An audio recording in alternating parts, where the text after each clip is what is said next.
1961 income tax അറിയണം, അതും തിരുത്തി വേണ്ട.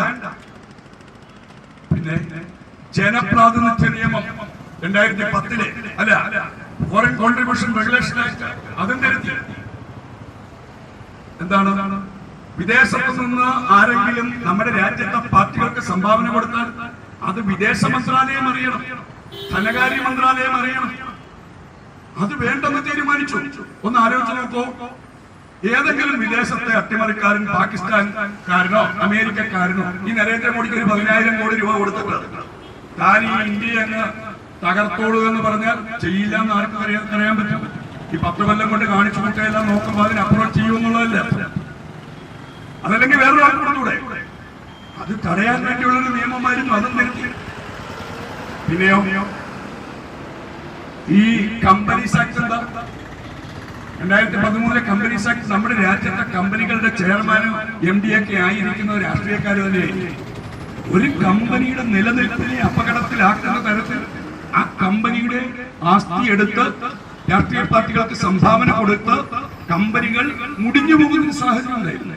അതിനെ ഒഴിവാക്കാൻ വേണ്ടിയാണ് ഈ നിയമം കൊണ്ടുവന്നത്. അതിനുവേണ്ടി വ്യവസ്ഥ ചെയ്തിരുന്നത് എന്താ? സ്ഥിരമായി 3 കൊല്ലം ലാഭത്തിൽ ഓടണം ഒരു കമ്പനി. 7% കൂടുതൽ സംഭാവന കൊടുക്കാൻ പാടില്ല ലാഭത്തിന്. ഈ നിയമവും തിരുത്തി. അപ്പൊ ആരാണ് ഈ വിദ്വാനെന്ന് ആലോചിച്ച് നോക്കൂ. ഇത് മാത്രമാണ്. ഇത് ലോക്സഭയിൽ മാത്രം പാസാക്കിയ മതിയെന്ന് തീരുമാനിച്ചു. പിന്നെ എന്തിനാണോ രാജ്യസഭ? ഈ രാജ്യത്ത് രാജ്യസഭ എന്തിനാണ് ഉണ്ടാക്കിയത്?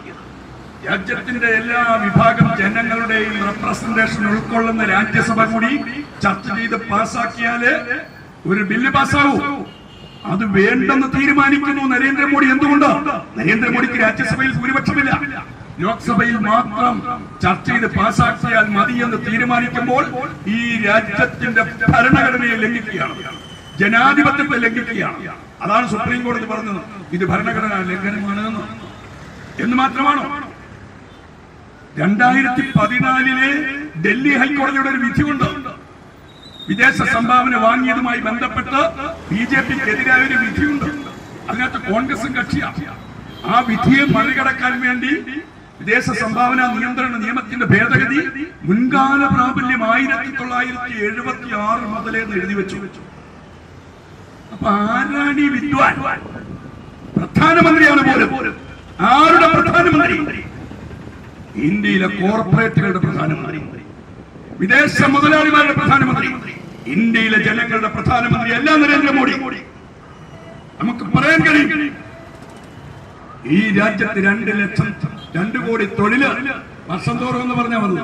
നമ്മളാരും ചോദിച്ചിട്ടില്ല, പറഞ്ഞു 2 കോടി പോയിട്ട് 2 തൊഴില് ഒരു വർഷം കൊടുത്തില്ലെന്ന് മാത്രമല്ല 3,12,000 തൊഴിൽ റെയിൽവേയില് ഒഴിവുണ്ട് എന്ന് പറഞ്ഞാൽ നേരത്തെ ഉണ്ടായിരുന്ന തസ്തികയിൽ ആളുകൾ പിരിഞ്ഞു പോയിട്ട് അവിടെ നിയമനം നടത്തിയിട്ടില്ല എന്ന് പറഞ്ഞത് 2022 പാർലമെന്റിൽ കേന്ദ്ര റെയിൽവേ വകുപ്പ് മന്ത്രിയാണ്.